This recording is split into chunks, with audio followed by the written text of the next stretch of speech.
Low Duck fans or not Duck fans or Brazil fans, good game today. Good goal from Coutinho and Neymar Jr. What do we got going on today? Let's do some math. Oh, wait. Have you eaten breakfast? Number one. If you haven't done that, go do that. You got any exercise today? Be a good idea. Get your brain working. And then I guess it's math time. Okay, lesson 58. We're going to multiply polynomials together.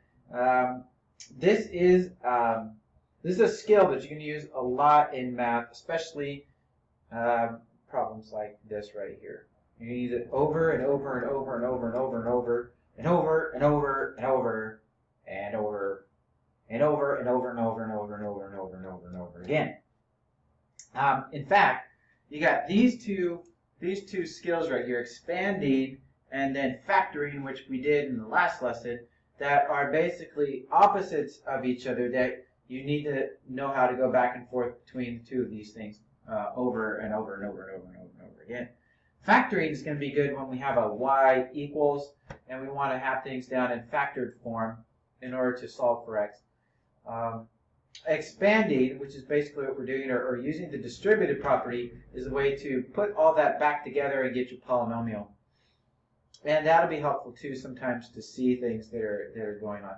Both of these are skills that you use all the time. Okay, that's what I'm trying to say. So don't try to get out of this. You have to do this, and you have to do it well.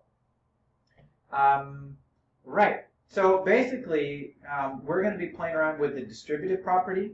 And if you've got your algebra sheet here, you got the properties up here, and so you can reference that as we're going along. Also, you got your notebook, take notes in that you can use on the test. Pencil, homework paper, and some foil would be nice today. Just straight up aluminum foil, okay? Because you can write on that stuff, and you save it for today in your book and maybe help you remember the process. We're going to talk about a technique that gets used to help you to remember to multiply everything by everything else, especially when you get a linear polynomial like this, a binomial, and another binomial like this to multiply everything by everything else. And it's called the FOIL method, and maybe you've heard of that before. It's just an acronym, FOIL, first, outside, inside, last.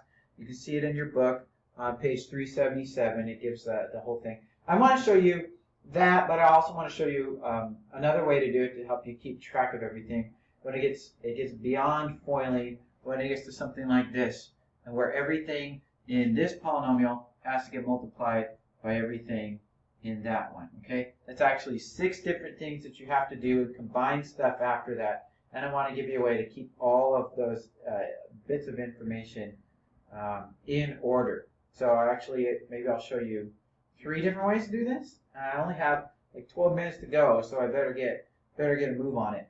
If you would, write these 3 down. They're just increasing in complexity. 3x times 3x would be pretty easy, but we're going to have this times this, and all these are going to be multiplying and combining like terms. So we have a monomial by a binomial, and we have a binomial by a binomial, and we have a binomial times a trinomial. So we're gonna increase the level of complexity here, and I'm just going to use these 3 problems here to show you the process, to show you the basic plan of attack and how to keep your stuff organized really, really well. Some of the stuff I'm going to do over on the other camera, so I'll be doing the math, and you can watch me do the math. I'll be talking you through it. Okay, so write those 3 down. Maybe give yourself some space in your notes so you have an example of each one of these.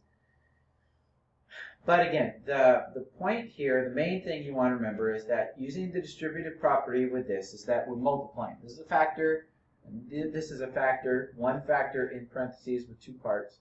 That everything in this factor has to get multiplied by everything in the other factor. And everything in this factor has to get multiplied by every piece in the other factor.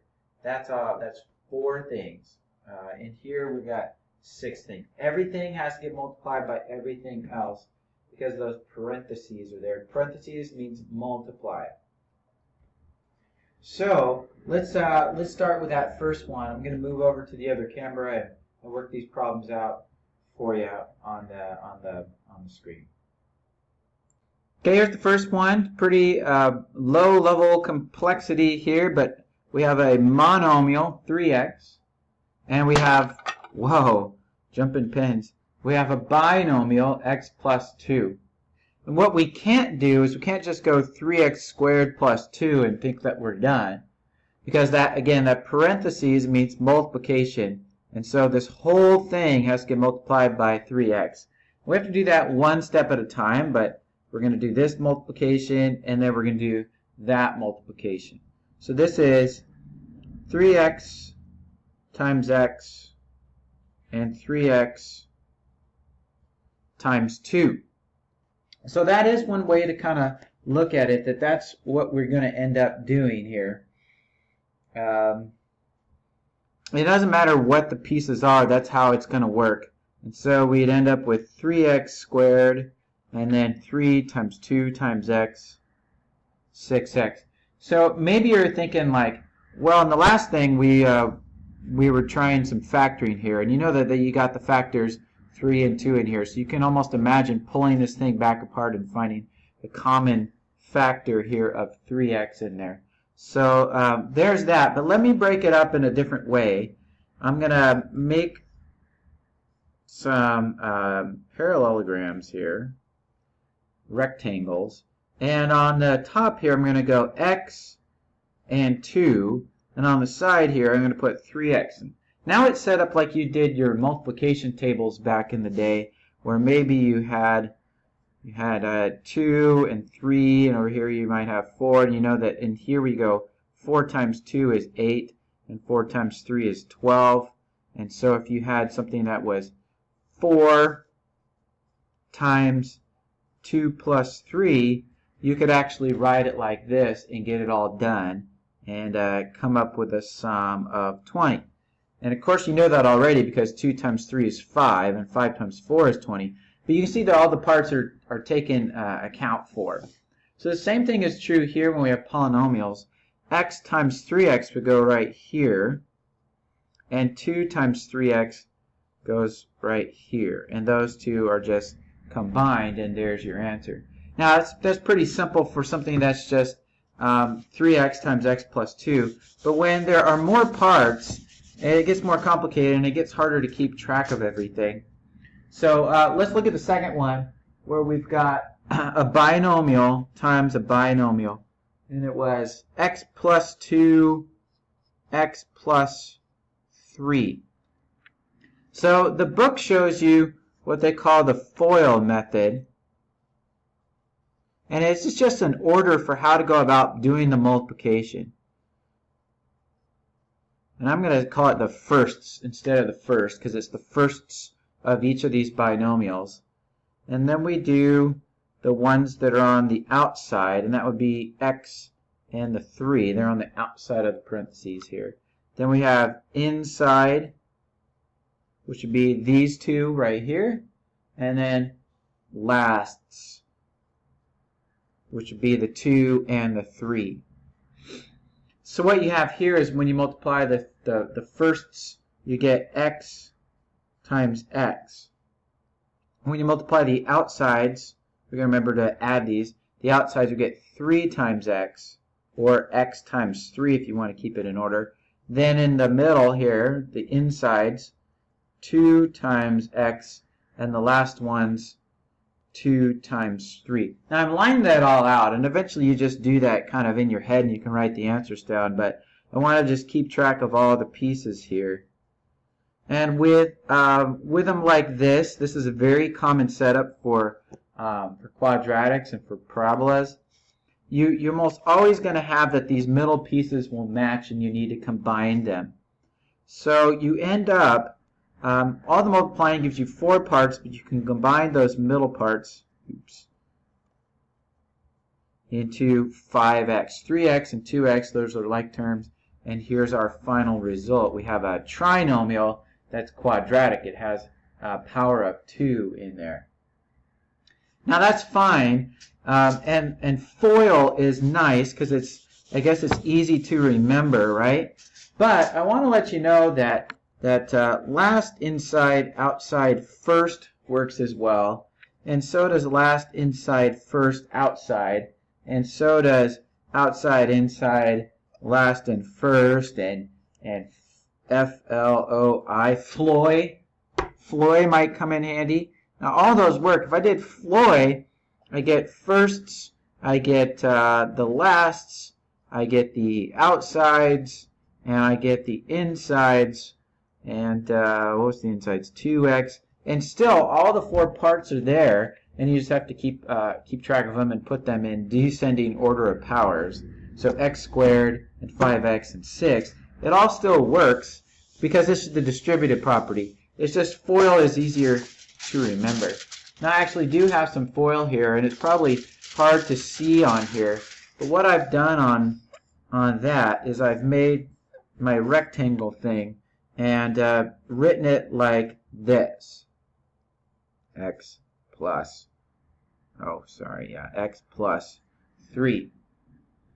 And here's first, and then we've got the outsides, the insides, and the lasts.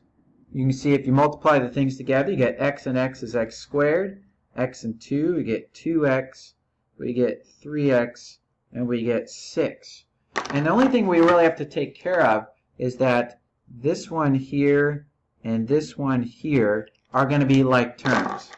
So those two need to be combined, but you kind of combine them on a slanty wise here. X squared, 5x, and 6. So that's not terribly complicated, and I kind of like this setup the best. It helps me keep track of everything, and I don't miss out on anything. Okay, up one layer of complexity. Let's take a binomial by a trinomial. I'm going to change my pens out here, so just hang on. Okay, here it is. We're going to do it long way, and then we're going to do it short way, or more organized way. For these, we're going to start with this one first, and then multiply that by each one of these three things over here. So first we're going to have x times x squared, which is x cubed.